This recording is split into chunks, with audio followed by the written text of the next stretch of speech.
Alors du coup, moi, j'habite à Berne en Suisse. Je fais un stage à la Confédération, secrétariat d'État aux migrations. Et puis là, je viens de terminer un coaching de 6 mois depuis février.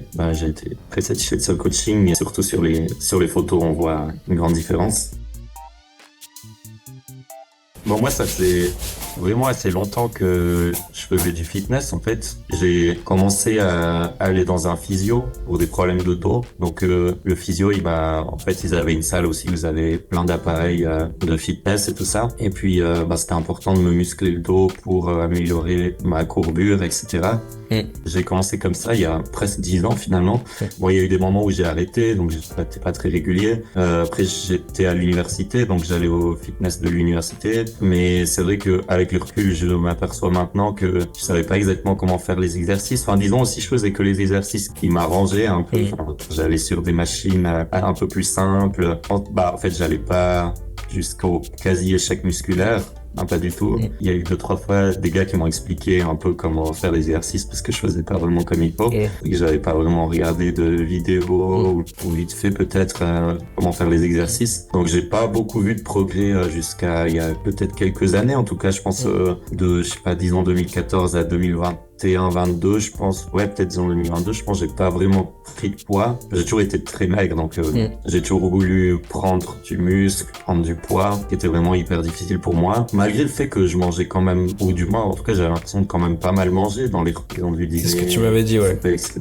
J'ai commencé à plus m'y mettre quand j'étais au Chili l'année passée. J'ai installé une application qui calculait toutes mes calories, donc chaque fois je rentrais les données dedans et tout ça. Donc ça m'a donné déjà un peu un aperçu de qu'est-ce que je devais manger par jour pour avoir les calories dont j'avais besoin pour prendre du poids. J'avais rentré toutes les données de combien j'avais de kilos, ce que je voulais comme prise de masse, etc. Donc ça m'a déjà aidé. J'ai quand même pris quelques kilos du coup, 3-4 kilos jusqu'à février quand j'ai commencé le coaching. Voilà aussi, je me suis dit, on en avait discuté avec toi, et que le prix était raisonnable et tout ça, puis que j'avais l'impression que j'allais progresser plus vite, parce que c'est vrai que c'est toujours assez lent d'attendre des années et des années. Alors, si tu peux me rappeler, donc ça faisait combien de temps de musculation avant de te lancer avec moi ? Je pense qu'on peut presque dire 9-10 ans, je pense. 9-10 ans. Et du coup, les progrès en 9-10 ans, si tu peux me dire des chiffres ? Si je faisais 56-57 kilos. Après, je me rappelle quand j'étais au Chili, je faisais 60 kilos. Donc, je pense que j'ai quand même gagné 3 kilos en toutes ces années. Okay. Je pèse aussi tout ce que je mange maintenant. Enfin, disons du moins les glucides. Je les pèse. Donc, ça me permet vraiment de savoir que j'ai suffisamment de calories dans au moins au niveau du dîner souper ou déjeuner dîner chez vous. Effectivement, du coup, ça t'a appris à comment calculer ta nutrition, etc. Mais ça t'a aussi appris à pouvoir manger aussi au restaurant ou même des fois manger à l'extérieur ou voilà, en sachant à peu près, en tout cas, tu sais quoi manger pour te faire plaisir, mais quand même en lien avec ton objectif. Ouais, exact. Ouais. Oui, c'est clair que les repas que je fais à la maison, c'est toujours des protéines 200 grammes. J'essaye de regarder ça. Le riz, les pâtes 100 grammes et puis les légumes. Donc au restaurant, on peut voir assez facilement ce qui convient, ce qui est plus équilibré ou pas, quoi. Exactement. Et ça après, c'est à vie. En soi, une fois que tu comprends comment ça fonctionne, des fois il y a besoin de recalibrer parce qu'il y a peut-être des nouveaux aliments dans ton alimentation que t'as pas l'habitude de manger, etc. Ou même, je sais pas, au resto, tu vas prendre un truc tellement particulier qu'il va falloir recalibrer. Mais en soi, une fois que tu sais faire ça, après, en soi, c'est à vie là où en soi tu pourras très bien aller au resto et comprendre quoi manger, en quelle quantité pour te faire plaisir, mais en lien avec ton objectif. Ouais, exact. Donc ça c'est cool. Faut savoir aussi que là t'as eu quand même beaucoup de soucis qui nous ont pas mal ralenti. Donc on a fait au mieux. Il y a eu quand même un bon 3 kilos de prix et surtout un changement physique parce que 3 kilos de prix, mais clairement ton rapport masse grasse et masse musculaire, il y a vraiment une différence par rapport à avant. En tout cas t'as un physique bien plus esthétique, alors il y a plein de périodes où tu n'as pas pu manger comme on le voulait. C'était même pas manger exactement ce qu'on te disait de manger, c'était même tu pouvais pas manger beaucoup quoi que ce soit du fait de justement des problèmes digestifs. Et du coup c'est aussi ce coaching là nous a permis de comprendre aussi que clairement t'avais des grosses intolérances. Donc on a dû faire avec. Et avec ça, on a réussi quand même à bien se débrouiller. Mais là, ce qui est bien, c'est que maintenant, comme j'ai dit avant, t'es au courant de tes intolérances. Et là, d'ailleurs, tu vas encore plus aller creuser ça. Et tu sais comment faire, que ce soit au niveau de l'entraînement et de la nutrition. Donc en fait, là, ça va fuser tout seul. Et là, t'es clairement autonome et tu vas pouvoir vraiment te transformer vraiment rapidement et pas vivre tous les obstacles là qu'on a vécu avec plusieurs jours, semaines, avec l'impossibilité de manger autant qu'on voulait certaines choses. Toi notamment, tu prenais des compléments alimentaires. Donc là pour le coup tu pouvais plus les prendre dans ces périodes-là, etc. Donc c'était tout ça à remanier. Mais du coup ouais, cas particulier. Vraiment, le premier appel, on s'est dit vraiment hyper plein de trucs au niveau de ma santé, au niveau de mon passé, de ce que j'avais besoin, de ce qui me faisait peur un peu au niveau, par exemple, des exercices qui pourraient me faire mal, etc. Donc en fait, je trouvais que c'était vraiment un bilan, c'est même presque plus loin que le fitness, c'est presque, je te racontais plein de trucs de ma vie et tout ça, donc ça fait partie du suivi, hein. Ouais. C'est un ensemble de, en fait, il y a tellement de facteurs qui permettent à quelqu'un de se transformer et du coup on peut pas laisser quelque chose au hasard. Donc même parler de sa vie, même il y a un côté aussi psychologie, hein. Il y a un côté coaching justement mental, hein. Préparation mentale, par exemple à te dépasser, à te voir beaucoup plus grand que ce que tu n'es parce que t'as tendance à te sous-estimer et du coup bah c'est trop bien. Et puis ça sans s'en rendre compte, ça a des gains sur d'autres choses de sa vie parce qu'au final quand on se dit mais je suis capable de ça, en fait pourquoi je serais pas capable dans ce domaine-là aussi de ça ou dans ma vie professionnelle ou quoi que ce soit. Donc en fait ça ouvre un peu un champ des possibles et ça redonne confiance en soi un peu dans toute sa vie. Donc ça c'est ça c'est trop cool. Enfin, j'ai vraiment bien aimé le fait que tu sois atteignable 24 heures sur 24 par WhatsApp. Ça je trouve que c'est vraiment hyper cool parce que quand on est à l'entraînement, après on se dit il y a tel truc qui me fait un peu de douleur, après voilà peut-être qu'il y a un exercice que j'aime pas trop faire, j'ai l'impression qu'il me convient pas trop, direct je peux t'écrire, comme ça t'as l'info, et après tu peux me changer pour la prochaine fois, donc Et aussi c'est ça aussi qui est drôle, c'est que bon des fois et c'est normal, hein, tous les élèves c'est pareil, c'est tu testais un peu ton truc de ton côté et tu revenais vers moi après, comme là justement ce truc là où t'avais beaucoup mangé, tu devais aller 1 heure après, mais attends, mais est-ce que je vais réussir à faire ma séance ou quoi que ce soit? Et voilà, au final ça l'avait fait, mais c'est vrai que des fois il y a des petits trucs où on teste des trucs. Et du coup, là, pour le coup, on est là pour y répondre si t'as des questions par rapport à ça ou quoi que ce soit. Je me trouvais quand même trop mince et puis justement comme j'ai un peu des problèmes de dos, j'ai un thorax aussi un peu en entonnoir, donc je voulais essayer d'améliorer mes pectoraux pour que ça se cache. Enfin, je savais en tout cas clairement que si je prenais plus de muscles, j'allais clairement beaucoup prendre de confiance en moi sur tous les aspects sentimentaux, les aspects même la perception des gens sur moi et tout ça, enfin, le fait d'être un peu plus imposant, on a l'impression on a plus confiance en nous en général, quoi. C'est quoi le rapport que t'as avec ton corps maintenant là, actuellement? Du coup après le coaching là. Là maintenant, c'est vrai que on est beaucoup plus satisfait du résultat de ses efforts, quoi. Déjà, enfin, quand on se regarde dans le miroir et puis on est vraiment beaucoup plus satisfait par exemple, de sa séance. Déjà, quand on voit que ça gonfle vraiment beaucoup, on se dit qu'on a fait une bonne séance, alors que j'avais l'impression que j'avais remarqué ça vraiment avant quand je faisais mes séances, que on a un peu les imperfections qui se cachent par les muscles, quoi, finalement. Ouais. Déjà, clairement, au niveau de ton sternum, déjà, franchement, c'est beaucoup mieux. C'est beaucoup mieux. C'est ce que tu recherchais, quelque chose de plus esthétique à ce niveau-là. Et puis là, en continuant de prendre du volume, ça va l'être de plus en plus. Et et au niveau de ton dos, même, la scoliose, etc. Petit à petit, ça va de moins en moins se voir. Ça se voit déjà moins. Mais même là, de prendre du volume, etc., de renforcer ton dos, au final, tout ça, ça va aller dans le bon sens. Donc ça, c'est très cool. Et tu me parlais justement, au niveau des sites de rencontres, ça t'aidait un peu plus ce corps plus musclé. Ouais, clairement, oui, c'est vrai que... Tu m'avais dit que t'étais plus en confiance. En fait, c'est vrai que des fois, je me prenais en photo après l'entraînement. C'est clair que, un peu tout le monde fait ça, en fait, finalement. Ouais. Il y a même des gens qui me disaient, alors ça se passe bien le fitness, là, on voit les résultats et tout ça. Trop bien. Ça, c'est quand même vachement positif. Ouais. Et t'as eu des réflexions un petit peu de ta famille? Est-ce que ta famille a vu des changements, etc.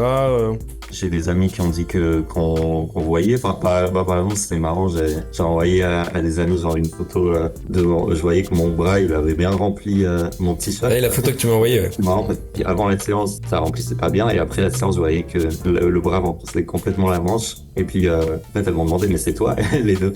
Là, c'est vraiment la preuve que je suis plus le gars qui est vraiment maigre et puis que... Tellement.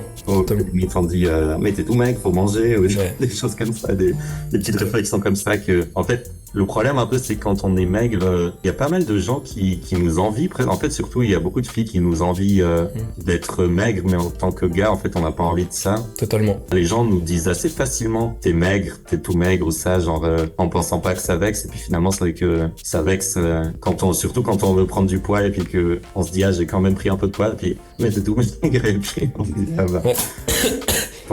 effectivement. Continue encore un moment quoi. Ouais.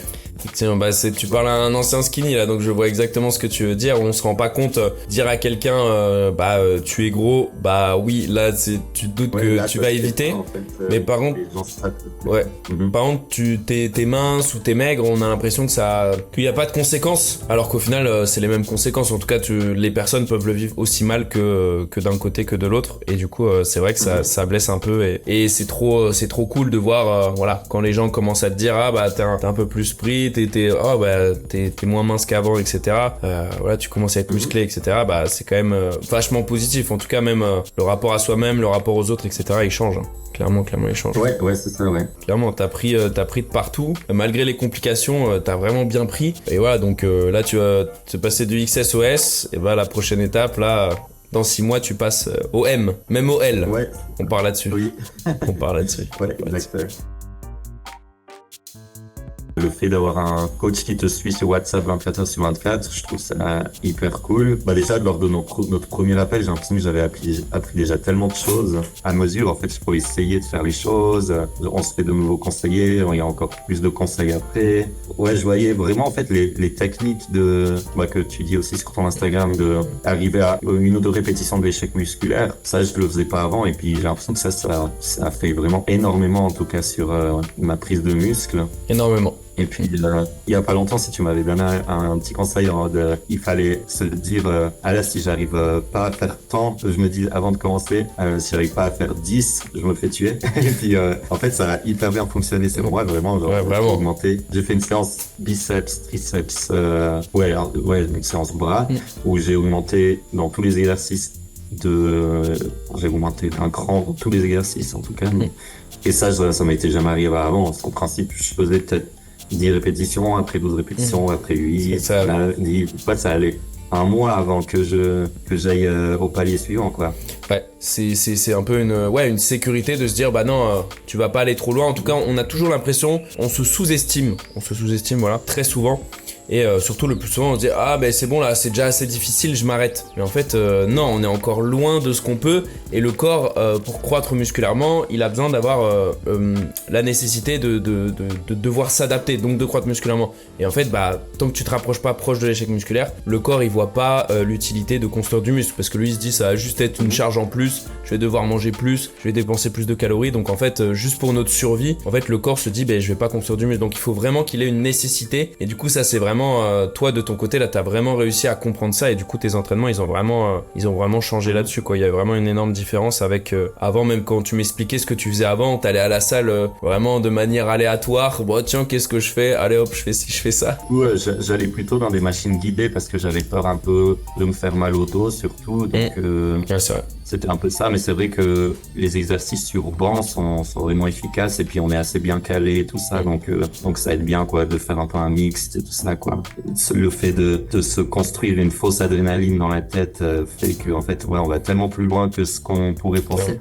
Enfin, en général, dans les salles, il y a les petits poids qui sont sur des petites, de 1 à 10. Puis après, il y a les 12, 14, etc. qui sont les gros poids là. Et je prenais vraiment aucun de ces poids là. Vraiment, psychologiquement, ce truc paraissait énorme. C'était que les gars super musclés qui soulevaient ça. Puis c'est vrai que maintenant, alors que pas du tout. Il y a du 20 de chaque côté avec le pec. Et puis il y a... Au tout début, tu faisais combien de kilos? Ouais, je pense que je faisais 10. Ouais. ce qui est bien aussi, c'est que là, maintenant, en soi, bah là, à la fin des 6 mois, en tout cas, après, tu peux me dire le contraire, mais toi, là, tu te sens être capable de te gérer par toi-même. Mhm. Ouais, exact, ouais. Là, en tout cas, au niveau des techniques de fitness, et puis aussi un peu des séances, disons que aussi des séances pour tel muscle, la séance rappel, je faisais jamais ça, par exemple, avant la séance rappel. Ouais, je trouvais bien aussi, des fois, tu me disais, dans les bilans hebdomadaires, là, tu me voyais les poids, puis tu disais, là, clairement, tu peux faire beaucoup plus. Hein. Là, j'ai des élèves qui ont commencé, ils avaient ce poids-là, donc ça fait déjà 3 mois. Vous savez que des fois, cette trousse-là, en fait, ça m'aidait énormément. Je me disais, et là, il m'a dit, je peux faire plus, j'augmente d'un cran. Et puis finalement, j'arrivais quand même, quoi. Et oui, au final, j'avais pas raison. Ouais, clairement. Voilà. Mais non, mais c'est pour ça. Ouais. C'est que t'as tendance. C'est cool de faire une fitness. Genre, on est un peu indépendant, on peut faire un peu ce qu'on veut, mais c'est vrai qu'on a quand même besoin de quelqu'un qui nous pousse aussi. Ouais, clairement. Ouais, il y avait beaucoup de barrières à ce niveau-là, à rester un petit peu à chaque fois au cran du dessous de ce que t'étais vraiment capable de faire. Et là, j'ai l'impression que tu l'as vraiment compris et que tu seras capable de le mettre en place, même seul de ton côté là. Donc ça, c'est trop bien. C'est vraiment un grand pas en avant. Donc ça, c'est cool. Ouais, et puis la technique aussi, bon, l'échauffement, la vidéo l'échauffement, ça c'était hyper cool. Un peu échauffer les articulations, faire l'échauffement qui est sur la séance vélo, pompe, etc. Plus après, le fait de commencer progressivement, par exemple avec les pecs, on fait du 10, 12, 14, avant d'arriver à 20 sur le banc. Ça évite toutes les blessures. Et puis c'est vrai que finalement, moi, ce qui me faisait surtout peur de soulever trop lourd, c'était au niveau de si j'allais me faire mal, quoi. Et finalement, avec ça, on évite. Exactement. Que ce soit au niveau de l'échauffement, la montée en gamme, etc. Bah ça, du coup, t'as tout et maintenant tu sais comment faire en sorte de pouvoir mettre des poids élevés et pourtant ne pas te blesser. Donc ça, c'est cool. Ok, Christophe. Et bah écoute, trop bien. Hein. Merci encore de ton retour et un plaisir de t'avoir accompagné. Et bah écoute, salut Christophe. Salut. Ok.